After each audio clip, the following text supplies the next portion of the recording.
আসসালামু আলাইকুম সুপ্রিয় অষ্টম শ্রেণীর শিক্ষার্থী, আশা করি তোমরা ভালো আছো। অনলাইন ক্লাস থেকে আমি মোহাম্মদ হুমায়ুন কবির তোমাদেরকে জানাই শুভেচ্ছা এবং অভিনন্দন।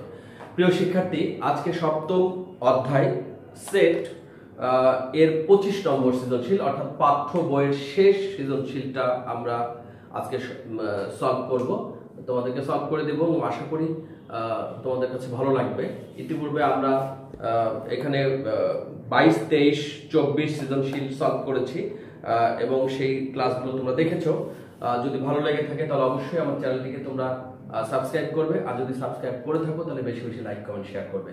তো প্রিয় শিক্ষার্থী, 25 নম্বর অঙ্কটা যেহেতু করব, তো এসো আমরা সবাই মিলে বই খাতা খুলি এবং কলম হাতে নিই। 25 নম্বর অঙ্কটা একটু পড়ে নিই।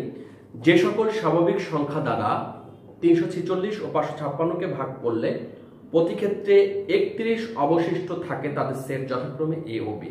অর্থাৎ যে সকল স্বাভাবিক সংখ্যা দ্বারা, স্বাভাবিক সংখ্যাগুলো আমরা জানি 1, 2, 3, 4, 5, 6, 7, 8, 9, 10, এই স্বাভাবিক সংখ্যাগুলো দ্বারা যদি 346 এবং 556কে ভাগ করলে প্রতি ক্ষেত্রে 31 অবশিষ্ট থাকে তাদের সেট যথাক্রমে এ ও বি। তো প্রিয় শিক্ষার্থী, এখান থেকে সিম্পলি একটা জিনিস তুমি মাথায় নাও, 31 অবশিষ্ট রাখতে গেলে অবশ্যই সেই সংখ্যাগুলো 31 থেকে বড় হতে হবে, তাই না? অবশ্যই সেই সংখ্যাগুলো কি হতে হবে? 31 অপেক্ষা বড় হতে হবে, না হলে তো 31 অবশিষ্ট থাকবে না। আর 31 অবশিষ্ট আনতে গেলে অবশ্যই সেই গুণনীয়কগুলো 31 থেকে বড় হতে হবে, এবং 31 থেকে বড় আনতে গেলে তার গুণনীয়ক বের করতে গেলে অবশ্যই 346 থেকে 31 বাদ দিতে হবে। বাদ দিয়ে যে সংখ্যাটা পাবো তার গুণনীয়ক নির্ণয় করতে হবে, এবং সেই গুণনীয়কগুলোর মধ্যে দেখবো আমরা 31 থেকে বড় কিনা। সেই সংখ্যাগুলো যদি বের করতে পারি তাহলে কিন্তু অঙ্কটা করতে পারবো। আমি আবারও বলছি, যেহেতু বলছে 31 অবশিষ্ট থাকে, তাহলে তুমি যদি 31 থেকে ছোট সংখ্যা দিয়ে যদি 346কে ভাগ করো তাহলে কি 31 অবশিষ্ট থাকবে? কখনো না। তাহলে 31 অবশিষ্ট তখনই থাকবে যখন সংখ্যাগুলো 31 থেকে বড় হবে, এবং সেই সংখ্যাগুলো দ্বারা যদি তুমি 346কে ভাগ করো তাহলে ভাগশেষ 31 থাকবে। তো আমরা গুণনীয়ক নির্ণয় করতে চাচ্ছি। গুণনীয়কগুলো নির্ণয় করলে আমাকে কি করতে হবে? তো 31 অপেক্ষা বড় এবং কার গুণনীয়ক হবে? 346 থেকে 31 মাইনাস করলে যেটা হবে তার গুণনীয়ক হবে, তাহলে সেগুলো নিঃশেষে বিভাজ্য হবে। তাহলে আমরা এখন যে এর 1 নম্বর অঙ্কটা বলেছে এ সেটটিকে তালিকা পদ্ধতিতে প্রকাশ করো, তাহলে আমরা কি লিখবো এখানে? তাহলে 1 নম্বর অঙ্কটা আমরা লিখি, শিক্ষার্থী 25 নং প্রশ্নের উত্তর। তোমরা অবশ্যই এই কথাটা এখানে লিখবা, খাতাতে মাঝখানে লিখবে। তো এখানে হচ্ছে ক নম্বর। তাহলে এখানে আমরা কি লিখব? এখানে 346 বিয়োগ 31, তাহলে কত হচ্ছে? 315। আচ্ছা, তাহলে 315 যখন পেয়েছি, বলছে এ সেটটিকে তালিকা পদ্ধতিতে প্রকাশ করো। কারণ এই 346 ও 556কে ভাগ করলে প্রতি ক্ষেত্রে 31 অবশিষ্ট থাকে তাদের সেট এ ও বি। তাহলে 346 বিয়োগ 31 315, এর গুণনীয়কটা হবে কি? এ সেট। তাহলে এখন আমরা লিখতে পারি এখানে যে এ সেটের উপাদানগুলো হবে 31 অপেক্ষা বড়। তাহলে এ সেটের উপাদানগুলো হবে এ সেটের উপাদান গুলো হবে 31 অপেক্ষা বড় এবং কার? 315 এর গুণনীয়ক। 315 এর গুণনীয়ক।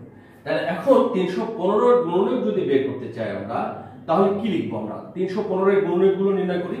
তাহলে 315 এর গুণনীয়কগুলো যদি নির্ণয় করি তাহলে আমরা লিখতে পারছি 1 × 315, এটা একটা হতে পারে 315 এর গুণনীয়ক। তার অর্থাৎ 315কে ভাগ করা যায় এই সংখ্যাগুলো কিন্তু আমাদের এখন বের করতে হবে। তাহলে 315 এর গুণনীয়ক আমরা এটা প্রথমে লিখে দিই যে 315 এর গুণনীয়কগুলো হলো কিভাবে? 1 × 315। 2 দিয়ে 315কে ভাগ করা যায় না, কারণ একক স্থানাঙ্ক অঙ্ক 5 আছে, 5 থাকলে সেটা 2 দিয়ে ভাগ যায় না। 3 × কত দেখি আমরা? 315কে যদি আমরা ভাগ করি, যেহেতু তোমরা ক্যালকুলেটর ইউজ করতে পারবে, তোমরা ক্যালকুলেটর দিয়ে খুব সহজে করে ফেলতে পারবে। 315 ভাগ 3, তাহলে 315 গুণন 105, তাহলে হয় 315। হ্যাঁ, 315, এটা সমান 315, এটা সমান 315।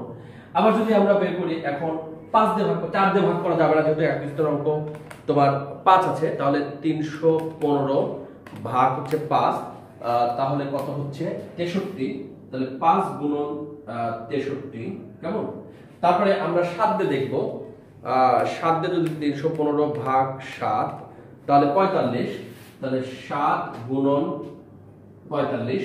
তারপরে আমরা 9 দিয়ে দেখব, জোড় সংখ্যাগুলো দিয়ে যাবে না এখানে, 315 ভাগ 9 তাহলে 35 হচ্ছে, তাহলে 9 গুণন 35। এরপরে আমরা 10 দিয়ে হবে না, তার 12 দিয়ে হবে না, 11 দিয়ে হবে না, ভাগ 11 তাহলে হচ্ছে না, তাহলে 12 দিয়ে হচ্ছে না, 13 দিয়ে যায় কিনা আমরা দেখব, 315 ভাগ 13 তাহলে এটা হচ্ছে না, 14 দিয়ে হবে না, তাহলে 15 দিয়ে হতে পারে, 315 ভাগ 15 তাহলে কত 21। তাহলে 15 দিয়ে যদি আমরা ভাগ করি কত 21। তো এইভাবে আমাদের গুণনীয়কগুলো সব নির্ণয় করতে হবে। এরপরে আমরা দেখব, আর এগুলো ভাগ করা যাবে না হয়তো, দেখি 13 দিয়ে আমরা দেখি একটু, 315 ভাগ 13 এখানে হচ্ছে না, তাহলে আমাদের যেটা পেয়েছি এটা যে আমরা 1 দিয়ে করেছি, 3 দিয়ে এটা গুণ করলে এটা হয় 105 গুণ 3 তাহলে 315, 3 5 15 5 30 31, হ্যাঁ ঠিক আছে, 535 315, 9 দিয়ে যাচ্ছে 15 দিয়ে যাচ্ছে। তো প্রিয় শিক্ষার্থী, আমরা এই যে ভাগগুলো করেছি, এই ভাগগুলো করার ফলে আমরা কিন্তু এখন গুণনীয়কগুলো কিন্তু পেয়ে গেছি। কার গুণনীয়ক? 315 এর গুণনীয়ক। কিন্তু এ সেটটি হওয়ার শর্তটা কি লিখেছি আমি? এ সেটের উপাদানগুলো হবে 31 অপেক্ষা বড়। তাহলে এখানে আমাকে চিন্তা করতে হবে কোন সংখ্যাগুলো 31 অপেক্ষা বড়। 35 31 অপেক্ষা বড়, 45 63 105 315। তাহলে অতএব এ সমান আমরা কি লিখবো এখানে? এ সমান লিখবো কিন্তু তোমার 35, তারপরে 45 63 105 আর 315। তাহলে এই যে গুণনীয়কগুলো, এটা কিন্তু আমরা পেয়েছি এ সেটের গুণনীয়ক। তাহলে আমরা কিন্তু 315 এর গুণনীয়কগুলো যদি লিখি 1 3 5 7 9 15 21 35 45 63 105 আর কত 315। তাহলে এই গুণনীয়কগুলো থেকে আমরা এ সেটের উপাদান সেটাই নিয়েছি, যেটা হচ্ছে 31 অপেক্ষা বড়।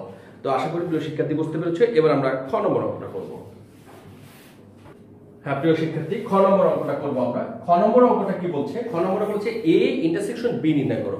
তাহলে এ ইন্টারসেকশন বি নির্ণয় করতে গেলে ক হতে প্রাপ্ত আমাদের এ এর মানটা লাগবে। ক হতে প্রাপ্ত এ সমান কত? এখানে 35 45 63 105 315। আর বি হবে, বিটা আমরা এ যেভাবে বের করেছি কতে, সেম ভাবে আমাদের বি এর মানটা বের করে নিতে হবে। 556 আছে, তাহলে 556 থেকে 31 বাদ দিতে হবে। বাদ দিয়ে যে সংখ্যাটা হবে সেই সংখ্যাটা গুণনীয়ক নির্ণয় করব, এবং সেই গুণনীয়ক যেন 31 থেকে বড় হয় সেই গুণনীয়কগুলো হবে বি। তাহলে সেই কথাটা লিখবো আমরা এখানে। আমরা একদম সেম কতে যেভাবে করেছি, 556 31 ইকুয়াল কত? 6 থেকে 5 5 থেকে 3 বাদ দিলে 2 525। তাহলে 525 এখন আমরা কি লিখবো? বি সেটের উপাদানগুলো হচ্ছে, আমরা লিখবো বি সেট, আমরা কত যা লিখেছিলাম, সেটের উপাদান গুলো হবে 31 অপেক্ষা বড় এবং 525 এর গুণনীয়ক।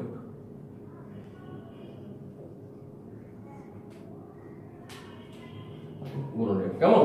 তাহলে আমরা যদি এখন এই 525 এর গুণনীয়ক আমরা কতে যেভাবে 315 গুণনীয়ক বের করেছি অনুরূপভাবে বের করব। তাহলে 525 এর গুণনীয়ক গুলো হলো, তাহলে কিভাবে করব? 525 সমান কত? 1 ইনটু 525। তাহলে 2 দিয়ে যাবে না, 3 দিয়ে যাবে কিনা দেখতে হবে আমাকে। 525 কে 3 দিয়ে ভাগ করা যায় না, 525 ভাগ 3, হ্যাঁ ভাগ করা যাচ্ছে। তাহলে 3 ইনটু 175। এবার দেখতে হবে 4 দিয়ে তো যাবে না, 5 দিয়ে যাচ্ছে কিনা। 5 5 দিয়ে যদি যায় দেখি আমরা 525 ভাগ 5 তাহলে 105। তারপর 6 দিয়ে হবে না, 7 দিয়ে যাবে কিনা আমরা দেখব। তাহলে 525 ভাগ 7 75, তাহলে 7 গুণন 75। তারপরে 9 দিয়ে যাবে কিনা দেখব, 525 ভাগ 9 যাবে না। তারপরে 10 দিয়ে দেখবো আমরা, যাবে না। 11 দিয়ে যাবে না, 525 ভাগ 11 হবে না। 12 দিয়ে হবে না, 13 দিয়ে 525 ভাগ 13 যাবে না। 14 দিয়ে যাবে না, 15 দিয়ে যাবে। 525 ভাগ 15 দিয়ে দেখবো আমরা হয় কিনা, হয়। তাহলে 15 গুণন 35। এবার 25 দিয়ে দেখবো আমরা, 15 পরে আমরা 25 দিয়ে দেখতে পারি। 525 ভাগ 25 21। তাহলে কি হচ্ছে 25 21 দিয়ে যায়, তাহলে 21 আগে দিই। তাহলে এই পর্যন্ত আমাদের গুণনীয়কটা কিন্তু প্রিয় শিক্ষার্থী আমাদের বের করতে পেরেছে। এখন আমরা লিখব 1 3 5 7 15 21 25 35 75 105। তারপর কত হলো 175 525। তাহলে এই যে আমাদের বি সেটের উপাদানগুলো হবে কত, 31 অপেক্ষা বড় 525 এর গুণনীয়ক। তাহলে আমাদের এখন লিখব অতএব বি সেট গুলো লিখবো। তাহলে কোনটা কোনটা লিখবো, 31 থেকে বড়, এখান থেকে শুরু করে এই গোল দেওয়া চিহ্নগুলো কিন্তু আমাদের বি সেটের উপাদান হবে। 35, তাহলে 75, 105, 175 আর 525। কেমন? তাহলে এই যে আমাদের এ সেট পেয়েছে এটা, বি সেট পেয়েছে এটা। এখন প্রদত্ত রাশিটি কি বলছে, তাহলে প্রদত্ত রাশি কি এখন বলছে কি এ ইন্টারসেকশন বি। তাহলে এ কত, 35 45 63 105 315 ইন্টারসেকশন, তাহলে কত 35 75 105 175 525। তাহলে এখানে আমরা দেখতে পাচ্ছি এখন যদি ইন্টারসেকশন করি তাহলে 35 35 আরেকটা 105 105 আর এছাড়া আর কোনটা আমাদের কমন নেই। তাহলে কমন উপাদান কত, 35 105। তাহলে এটা হচ্ছে আমাদের খ নম্বর অঙ্ক, এ ইন্টারসেকশন বি আমরা পেয়েছি। এখন গ নম্বর বলেছে যে এ ইন্টারসেকশন বি ভেন চিত্রে দেখাও যে এ ইন্টারসেকশন বি এর উপসেট গুলো লিখো। এ ইন্টারসেকশন বিটা ভেন চিত্রে দেখাও। তাহলে এ ইন্টারসেকশন বিটাকে আমরা ভেন চিত্রে দেখাবো, আবার এ ইন্টারসেকশন বি এর উপসেট গুলো লিখবো। তো খুবই সহজ, উপসেট গুলো আমরা বের করতে শিখেছি। তাহলে এবার আমরা গ নম্বর অঙ্কটা করবো প্রিয় শিক্ষার্থী। প্রিয় শিক্ষার্থী, আমরা গ নম্বর অঙ্কটা বলেছিলাম যে এ ইন্টারসেকশন বি ভেন চিত্রে দেখাও। আমরা এ ইন্টারসেকশন বি কে ভেন চিত্র দেখাতে গেলে আমাদের এ এবং বি এর মানটা দরকার, তাই ক হতে প্রাপ্ত আমরা এ এর মান এবং বি এর মানটা তুলেছি, এবং খতে আমরা পেয়েছি এ ইন্টারসেকশন বি কত সেটা তুলেছি। এখন আয়তকার ক্ষেত্রে একটু নিয়েছি, সেটাকে সার্বিক সেট ইউ, এ সেট এবং বি সেট দিয়েছি, এবং এ সেটের উপাদান হচ্ছে 35 45 63 105 315, বি সেটের উপাদান হচ্ছে 35 75 105 175 525। এই যে ইন্টারসেকশন, এই যে দুইটা কমন, দুইটার মধ্যে এই যে এই জিনিসগুলো তো শিক্ষার্থী, এটা যদি একটু আমরা ফাইন্ড আউট করে দিই তাহলে বুঝতে সুবিধা হবে তোমাদের। তাহলে এটা হচ্ছে ইন্টারসেকশন, অর্থাৎ এ ইন্টারসেকশন বি কে আমরা ভেন চিত্রের মাধ্যমে দেখানো হবে। এরপরে বলেছে এবং এ ইন্টারসেকশন বি এর উপসেট গুলো নির্ণয় করো। তাহলে এ ইন্টারসেকশন বি এর উপসেট গুলো যদি নির্ণয় করি, এখানে উপসেট নির্ণয় করার সূত্রটা হচ্ছে 2 পাওয়ার n, মানে এর কয়টা উপসেট হবে তা আমরা বের করতে পারি। এর উপাদান সংখ্যা দুইটা আছে, 2 গুণ 4, তাহলে এর উপসেট হবে 4টা। তাহলে আমরা লিখি এ ইন্টারসেকশন বি সমান কত, এত এর উপসেট গুলো হলো, এত এর উপসেট গুলো হলো। কিভাবে নির্ণয় করব আমি তোমাকে বলেছিলাম যে একটি বালতির ভিতরে তুমি বাজার থেকে কিছু শিং মাছ অথবা কিছু টাকি মাছ তুমি কিনে নিয়ে এসেছো, সেই তাজা মাছগুলো যখন বালতির ভিতরে রেখেছো, তুমি দুইটা মাছকে রেখেছো মনে করো, প্রথমে দেখা গেল তুমি হাত ঢুকালে, তুমি হাত ওই বালতির মধ্যে থেকে যখন তাজা মাছগুলো তুলতে যাবে তখন দেখা যাবে হয়তো তুমি একটাকে তুলতে পারবা 35। এরপরে তখন এই মাছটা রেখে দিয়ে যদি আবার তুমি হাত ঢোকাও তাহলে তুমি হয়তো 105 কে পাবা, আরেকটি মাছকে পাবা। এরপরে আবার যদি এই দুটাকে রেখে দাও, তুমি দুটো ধরার চেষ্টা করছো, এরপর তুমি যখন দুটাকে ধরার চেষ্টা করে হাত ঢুকেছো হয়তো তুমি দুটোই ধরতে পারবা, তখন হয়তো দুটোই আসবে। এরপরে তুমি আবারও চেষ্টা করছো যে মাছগুলোকে আমি আবারও ধরবো, এরপরে তুমি আবার যখন হাত ঢোকাবা তাজা মাছগুলোকে পানির ভিতর ধরার জন্য, দেখা যাবে তোমার দুইটার একটাও তুমি ধরতে পারবে না, ফাঁকা সেট হবে। আর এগুলো হলো প্রিয় শিক্ষার্থী এই এ ইন্টারসেকশন বি এর উপসেট। তো আশা করি তোমরা এই অঙ্কটা বুঝতে পেরেছো, তোমাদের কাছে ভালো লেগেছে। আর যদি ভালো লেগে থাকে তাহলে অবশ্যই তুমি লাইক, কমেন্ট, শেয়ার করবে। আর তোমার বেশি বেশি শেয়ার করলে তোমার বন্ধুরা উপকৃত হবে। তো ভালো থাকো, সুস্থ থাকো, দেখা হবে পরবর্তী ভিডিওতে। আসসালামু আলাইকুম।